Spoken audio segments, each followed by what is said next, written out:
حضرت آدم علیہ السلام کی وفات کے بعد حضرت شیش علیہ السلام دنیا کے پہلے نبی تھے۔ حضرت آدم علیہ السلام جب زمین پر تشریف لائے تو انسانی زندگی کا آغاز ہو چکا تھا۔ حضرت آدم علیہ السلام کی کئی بیٹے اور بیٹیاں تھیں، ان میں سے ایک حضرت شیش علیہ السلام بھی تھے۔ حضرت شیش علیہ السلام ایک روایت کے مطابق اللہ پاک نے حضرت آدم علیہ السلام کو اس وقت عطا کیے جب وہ بہت صدمہ میں تھے، جب قابیل کے ہاتھوں حابیل شہید ہو چکے تھے۔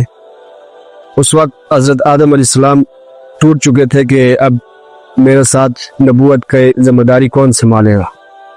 تب اللہ تعالیٰ نے حضرت شیش علیہ السلام ان کو عطا کیے۔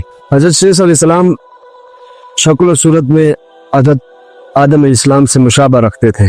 وہ نہایت ہی عبادت گزار، نرم، نیک دل، دانا اور علم رکھنے والے، اللہ تعالیٰ کے حکم کے پابند تھے۔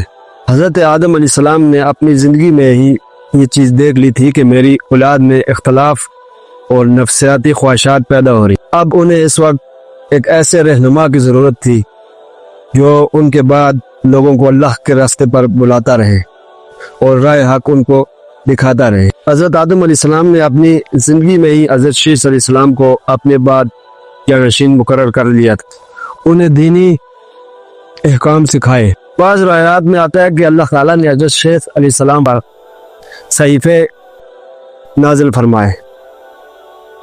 بعض روایات میں آتا ہے کہ ان پر 50 صحیفے نازل فرمائے، مگر ان میں ابھی اختلافات ہیں۔ حضرت شیش علیہ السلام کی بنیادی دعوت کی بنیادی وجہ بھی وہی تھی جو تمام انبیاء کرام کی تھی، اللہ تعالیٰ کی عبادت کرنا،